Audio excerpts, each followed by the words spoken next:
Now, this is probably the strangest military report that I've ever read. I'm actually surprised that it's still not classified. But according to the report, we can actually use the gateway process to access other dimensions. If you think that sounds crazy, I'm sure you're not alone. Even the lieutenant that issued the report must have thought this way, as the report starts out with scientists backing up the theory. However, the lieutenant, I truly believe that he believes that this could be accomplished. There is a sound, rational basis in terms of physical science parameters for considering Gateway to be plausible in terms of its essential objectives. Intuitional insights of not only personal but of a practical and professional nature would seem to be within bounds of reasonable expectations.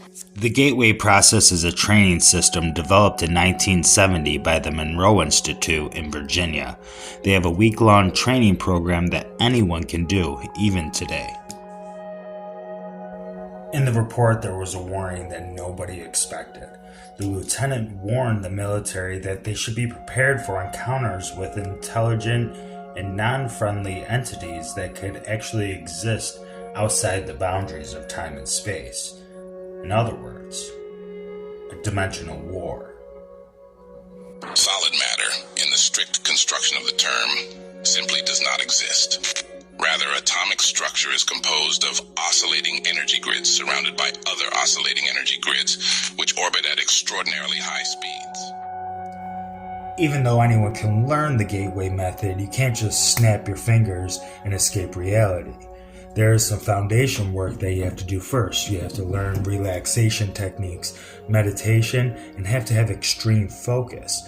You also have to set aside all doubt and let your mind be open to a whole new way of thinking. Now, only when you master these techniques can you begin to comprehend the true nature of reality. Your life, the earth, the universe, and everything in it. It's an illusion created by your mind. Solid matter, in the strict construction of the term, simply does not exist. Rather, atomic structure is composed of oscillating energy grids surrounded by other oscillating energy grids, which orbit at extraordinarily high speeds. What is real? How do you define real? Real is simply electrical signals interpreted by your brain. There is no solid matter. Everything that exists is a form of energy vibrating at extremely fast frequencies. From the largest obstacles in the universe down to atoms and subatomic particles and everything in between. It's all energy. Point to be made is that the entire human being, brain, consciousness, and all, is, like the universe which surrounds him, nothing more or less than an extraordinarily complex system of energy fields. So-called states of matter are actually variances in energy, and human consciousness is a function of the interaction of energy. Our conscience is tuned into the frequency of energy that make up the world that we see. But we only can perceive a fraction of that energy that exists. Now imagine turning on a radio. You turn into your favorite rock station. You only hear the broadcast of that channel. Now, of course, there are many other channels out there, but the radio doesn't play all of them at once. Our brains are kind of like that radio, designed to filter out the energy of everything except for the energy that created our reality. Our senses can create an illusion of matter so we can create a reality in which we can understand. Now, according to the gateway process, the report, we are all living in a shared universal hologram. The universe is composed of interacting energy fields. It is in and of itself one gigantic hologram of unbelievable complexity. According to the theories of Carl Pribram, a neuroscientist at Stanford University, and David Bohm, a physicist at the University of London, the human mind is also a hologram, which attunes itself to the universal hologram and achieves the state, which we call consciousness. Here's where the gateway process goes a step farther. The report states that the information can be exchanged not just in our universe, but between dimensions. That's implying that there are dimensions of reality yet to be discovered. The theory raises questions about the human conscience along with the universe.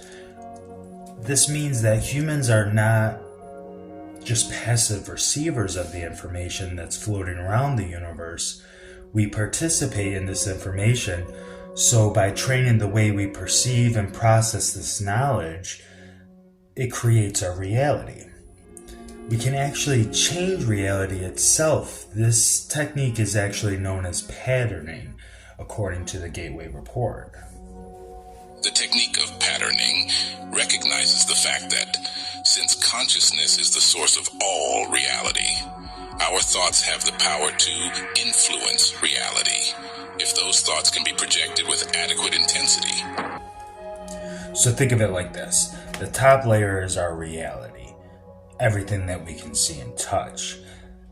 That lays on top of other dimensions, and those dimensions lay on top of what is called the absolute. The absolute is everywhere, but we can't see it. However, everything happens inside of it. So the absolute created our world. But who created the absolute? Well, isn't that obvious? You did. The absolute is us. We are the ones who created it along with everything else.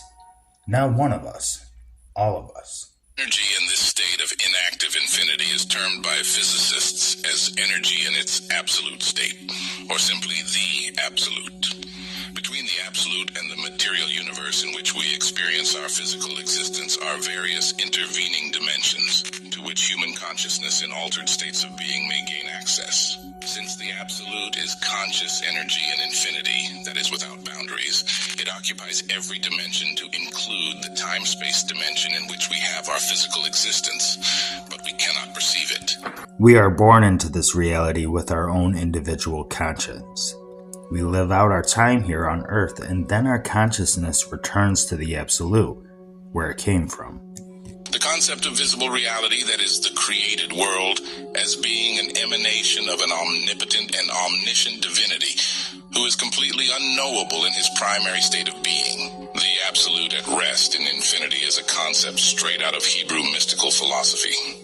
Even the Christian concept of the Trinity shines through the description of the absolute as presented in this paper. There's also evidence of the absolute in Eastern religions. I've seen it in Tibetan teachings along with ancient Hindu literature. The absolute comes down to self-awareness and how it relates to all belief systems. For example, whatever you believe, we're all the same. In order to attain self-consciousness, the consciousness of the absolute must project a hologram of itself and then perceive it. The absolute is the actual agent of all creation, all reality, and the eternal thought or concept of self which results from this self-consciousness serves the what? What happened? Well, the sentence is on the bottom of page 24 out of that 30-page report. The CIA claims that they don't have page 25.